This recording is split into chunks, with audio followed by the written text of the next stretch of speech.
Welcome to Hidden SQuiDZ Gaming. Today's review, we're going to go over the Highwayman and what he can really offer to your lineups and your roster. The Highwayman is probably like the Leper in the sense that he doesn't offer much utility and he's all about that damage and power he's going to bring to your lineup. He has heavy single DPS, he can function in mark strategies, he can have good row versatility depending on if you do ranged or melee. He can do DOT damage with his one ability. He is one of the two characters that can actually riposte besides the man at arms, which makes him invaluable. His Grapeshot Blast allow him to kill multiple enemies very quickly depending on the trinkets and damage increase quirks you may have on him. I think the Highwayman overall is one of the more excellent damage dealers, and you really can't go wrong if you decide to put one in your lineup. I personally usually keep at least 2 Highwaymen in my roster, just due to the versatility they have and the damage outputs. They are good against most bosses because they can offer either high single DPS or multiple target damage, which can fit in most boss scenarios. Highwaymen are also excellent against people who do AoE attacks because of the possibility for riposte, and we'll go into when maybe you'll want to do that in situations that's not so fruitful. The background of the Highwayman: a rogue, a thug, and a thief. The Highwayman has honed his skills with dirk and flintlock to devastating effect. Whether at range or in a melee, he is equally effective at dispatching his foes. Be it a Grapeshot area of effect or a single target bleed, the Highwayman's skills focus solely on dealing damage in a variety of ways. Pretty much that background just reflected everything I just said in the first minute to 2 of this video. Once again, he's all about that damage and obviously variety of ways, whether it's single DPS, AoE, or riposting, which comes back to single DPS obviously. Wicked Slice. Wicked Slice in the text format looks really great, right? Accuracy 105, it's decent. It's not amazing, but it's decent. Damage plus 15%, which you're like, alright, I can get behind that. And then a crit modifier of 9%. We're just going to quickly go check out how this relates to his overall base damage. Base damage of 9 to 16, that's pretty darn good. So 10% could make that 10 to 17.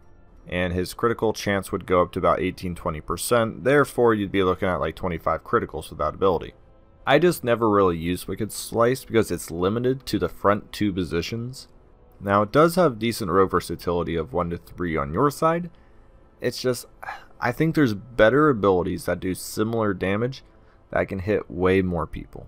That's why I really never put on Wicked Slice. I think his other 5 to 6 abilities are much better in my honest opinion.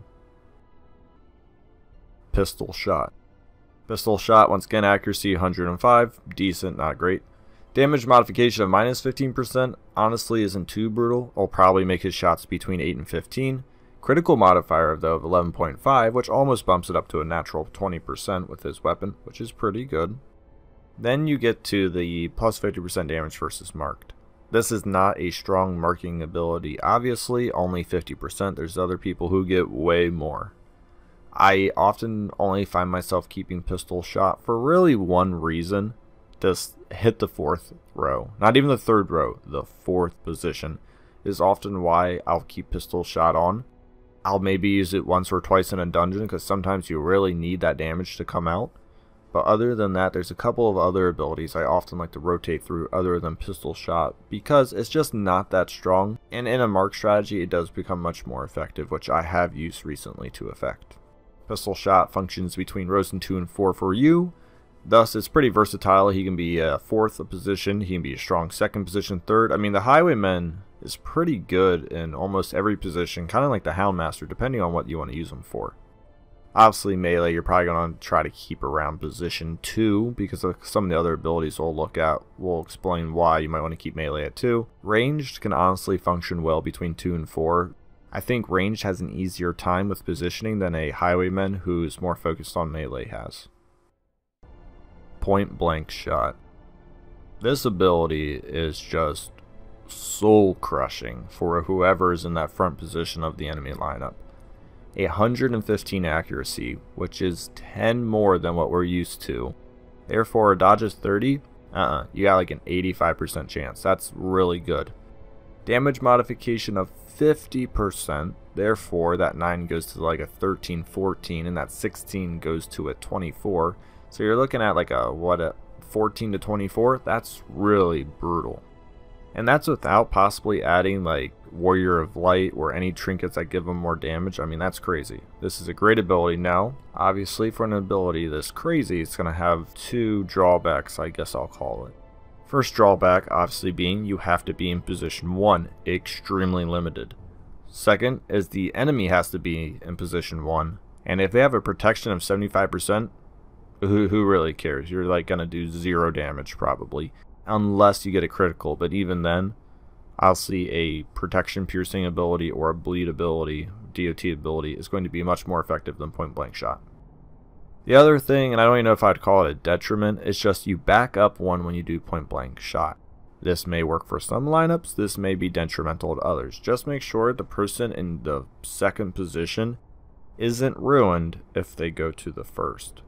Things I could maybe think of off the top of my head right now is maybe if you have a Vestal or a Houndmaster. Now you're asking why is a Vestal in second position? I know it's a little weird, but you can still use the 1 ability to heal all party members in second position, but once you send her to the first, she can't anymore. Therefore, let's say your party gets mixed up and your Vestal's in second position, but your Highwayman got mixed into the first. You're like, oh, excellent time to point blank.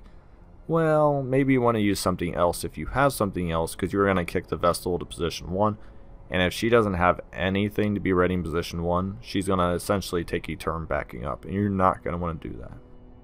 And the other weird thing you just kind of have to consider sometimes is the knockback can actually hurt you if the first position is a large creature. Because if you send them back 1, you'll actually send the third position to the first position. Therefore, if you have someone like a Musketeer or an Arbalist, and they can only shoot positions 2 to 4, if you pull or push essentially that large creature to position 2 and 3, and that small creature from position 3 goes to position 1, you actually just negated possible Arbalist or Musketeer damage. Therefore, you have to be careful of what you do with the knockback if it succeeds. Very strong, but just keep in mind that it does shuffle the enemy party, which can be sometimes not great, and it can also shuffle your party. So if you're not prepared for that back one, you really need to be aware of that. People who I think point blank shot just absolutely synergizes with is a Crusader, Leper, and possibly another Highwayman if you want to do like this weird point blank combo and just decimate the first position right away. As I said, I love pairing point blank shot with those 2 individuals because they can function in either position 1 or 2 very well, and they don't really care if they get moved a lot. And we're going to explain why you might want a position 2 or 1 that doesn't move a lot to be paired with a Highwayman if you're going to do a strategy of riposte and point blank, which is something I do often. Grapeshot Blast.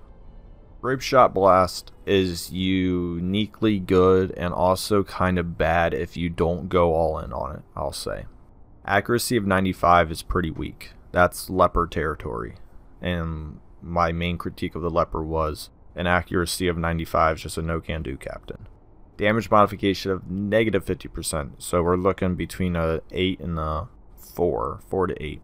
Critical modifier of negative 5%, so now we're looking at like a 3%. Now here's a couple of good things about this. We can actually increase Grapeshot Blast to do a decent amount of damage if you go all in on ranged capabilities. As you can see, it functions between position 2 and 3 on your side, and hits positions 1, 2, and 3. This is great for enemies without high protection, because you can essentially do between 10 and 20 damage on them, depending on the trinkets you have, and if you do get those oh so coveted criticals. And the better part is, criticals received is plus 8% at 140% base chance. This is kind of a side of Grapeshot Blast you may not really think about because, you know, you're hitting all 3 people, you kind of want to do nice damage to all of them to help speed up the process. However, plus 8 critical percent chance means Grapeshot Blast can begin to build on itself. And let me explain. Let's say you decide to take in 2 Highwaymen. Maybe you don't go all in on their range, so they can only do a comfortable 6 to 10 damage with Grapeshot. You're like, that's not great. You hit all 3 people, but they all get the debuff. Suddenly, that negative 5% crit modifier is more like plus 3% now. Therefore, you're looking at an 11% chance to critical modify. Well, next time you do it, you hit him with another one, same turn. Now you get another plus 8 on him. Now you're almost at a 20% critical receive chance onto those said targets. Thus, in one turn, you've gone from essentially a 3% critical chance to almost a 20%. And that's just going to compound, because then once you get criticals, obviously you're going to make up for the lack of damage Grapeshot Blast does, and you're going to increase that base chance adding more critical, and eventually by round 2, probably everyone's dead if you're going to do double Grapeshot Blast, in all honesty. That's how powerful it gets. And then if you have another damage dealer who gets an extra 16 to 24% critical to hit, they might be looking at a 35 to 40% critical to hit with just normal attacks and not a lot of buff ups, which is really, really good. I think that might be a slightly underrated aspect to Grapeshot Blast, because it's not really something you expect to be added to this ability, which is really one of the things I kind of like about it subconsciously. Tracking Shot. Tracking Shot is another ability I often didn't find myself putting on. I don't like putting these stealth abilities onto my damage dealers. The only one I can think of doing is a leper. And the reason why I kind of like it on my leper is because he can de-stealth individuals in a lot of rows, and he's also really tanky, and sometimes he just needs to de-stealth someone for other people who can hit the 3rd and 4th position. Therefore, I would probably have a Highwayman and a leper in a lineup, and the leper would obviously go after the Highwayman. But it wouldn't do me any good really to de-stealth an individual in the back row probably, because my leper wouldn't be able to hit anyways. Now obviously you could have an individual or two who could do something about it, but in most situations that I've been in, I really can't. The damage modification's negative 80%, only a +1 crit modifier, therefore this is going to be like literally just to de-stealth somebody. It does give you 20% damage, 10 accuracy, and 8 critical. Those are things I can't really argue against too bad. Those are all very positive. It's just I don't like taking one round to try to, I guess, essentially buff up my guy. I think Highwayman's first rounds are very crucial to how the rest of the fight's going to go. And once I get to riposte, I'm going to explain why it's very important the first round. Therefore, I don't think Tracking Shot's something that should be used within the first 2 rounds. Maybe at the end if you want to de-stealth somebody, but after 2 rounds, stealth individuals come out anyways. Therefore, I don't think it's really a strong ability to have on. Doulas Advance. Doulas Advance, along with Point Blank Shot, are probably his strongest abilities. Accuracy of 110, which once again is an 80% chance to hit a 30 dodge, which is pretty good. Damage modification minus 20%, not soul crushing. Crit modifier of 9%, pretty high. You're looking at an 18 to 20%. Now what we're looking at here though is the riposte itself. It activates riposte. This can be used in positions 2 to 4 and hit enemies 1 to 3. Once again, not a strong 4th position ability. The only real strong 4th position ability the Highwayman has is actually Pistol Shot, which is why I keep it on. So Doulas Advance will move you forward 1, which is the gimmick, because you are advancing, as the picture would show here. Riposte means that when someone attacks you directly, or I guess I'll quote indirectly, you get to take an attack back at them for free. Now that attack is going to do minus 15% damage, but you still get the 5% critical, which is interesting, because let's say you pair 2 Highwaymen together. And this is where, when I mean a Highwayman's first turn is very important. Let's say you have 2 Highwaymen. Let's say you Grapeshot with one and Doulas Advance with another. And if you get the debuff from Grapeshot, you get an extra 8% essentially to that riposte critical, and you're looking at a 22 to 25% critical chance at that point. That's very strong. A 21 to 25% critical riposte, well, percentage chance, is just very good. And what this excels at are just people who hit entire parties, such as Fusiliers. Fusiliers do what, maybe like 4 to 8 damage unless they critically strike, right? Let's say if you riposte with both Highwaymen. Fusilier shoots, technically hits both Highwaymen, or at least would do damage, which means both Highwaymen get a chance to riposte. I'm just saying, most Fusiliers don't survive through 2 attacks of a Highwayman. Therefore, you can essentially get rid of a Fusilier while he's stealthed, which is why I don't think Tracking Shot is very good, because some Fusiliers and maybe the swine hookers, I forget what they're called, they're in the warrants, they got the hook for the hand, they got a shield, I forget what they're called.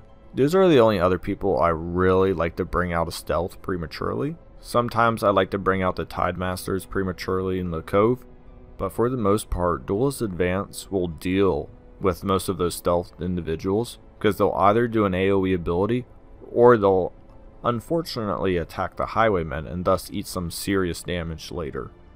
I think Doulas Advance is one of the greater abilities, particularly when it's paired with Point Blank Shot, because obviously, as you see, this moves you forward 1, Point Blank moves you back 1, thus making this a very, very strong coveted second position ability.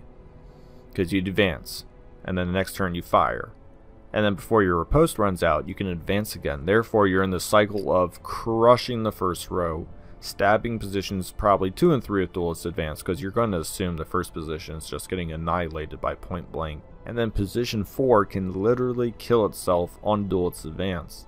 Therefore, you don't even have to necessarily pistol shot the back row. And that's why I said earlier, the Highwayman kind of likes people who are static in the front position, because you can play this game of Doulas Advance and then Point Blank Shot, Doulas Advance, Point Blank Shot. And a Crusader and Leper, they're not really going to move at all in the front row. They're going to stay there, do their damage abilities, and just get bounced back and forth by this Highwayman. And it's just a perfect synergy, because they don't lose any damage from bouncing between position 1 and 2. And then the Highwayman gets to function wherever he wants depending on the lineup. So it's just really a good combination if you get someone who doesn't mind being ragdolled between positions 1 and 2. I would say a Hellion, but just be careful of the abilities you put on her. Like, don't put on Iron Swan, because that's got to be used in position 1. You just don't want to do that to yourself. So if you like your Hellion in the first position, because she has a good row versatility there, just be wary of where you're going to move her, because she might lose some of those abilities. Open Vein. Open Vein is the ability I like more than Wicked Slice, and we'll kind of talk about maybe why I pick Open Vein more than Wicked Slice. Base accuracy is 115, which already beats Wicked Slice, and I'll show you that. 105 versus 115. Therefore, you already have a 10% chance of hitting more.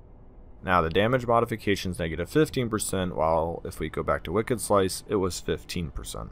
Critical modifiers, there's a 5% difference in favor of Wicked Slice, but that's where Wicked Slice ends. Look at all this extra stuff we get with Open Vein. Bleed, 140% average. 4 points of damage. So let's say you only do 3 to 5 more points of damage with Wicked Slice. Well, that's almost already made up in the bleed alone. And if you're hitting someone with protection, Wicked Slice is almost going to be negated, while Open Vein is going to add that nice 4 pretty much piercing points of damage, because obviously DOT isn't reduced by protection. And not only that, it gets easier to add bleed, because their bleed resistance can go down if the debuff is active, and that person goes slower. Therefore, not only do you reduce their speed, you make it easier for everyone else to bleed, you still get 4 points of bleed off. That almost makes up for what Wicked Slice might do for an extra 5. If you get a critical, it might be 12% damage. Wicked Slice is very good against non-protection based enemies. Typically, and I'm not going to say always, typically positions 1 and 2 have very high protection based enemies, because they're in the front for a reason, to take the heavier hitting abilities, and then they protect the individuals in the back. So anytime you can do a bleed on a high protection person, it's well worth it, and reducing their bleed resist for others to follow up is even better. Pros and cons of the Highwayman. Some of the pros are, as I just mentioned, is just raw, massive damage, any position.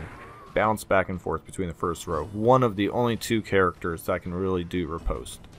Just phenomenal, absolutely. If you put a Highwayman and you devote yourself to either melee or a ranged build, you will notice the damage every time. If you try to go in between the 2, I would actually argue you can be a little lackluster, or if you really like pistol shot but don't make it a marking strategy or have ranged modifications on him, I'll call it, you can actually be really weak with pistol shot, and that's not something you want. You really want to go all in one area, and you'll see him shine in that area, whether it's melee or whether it's ranged.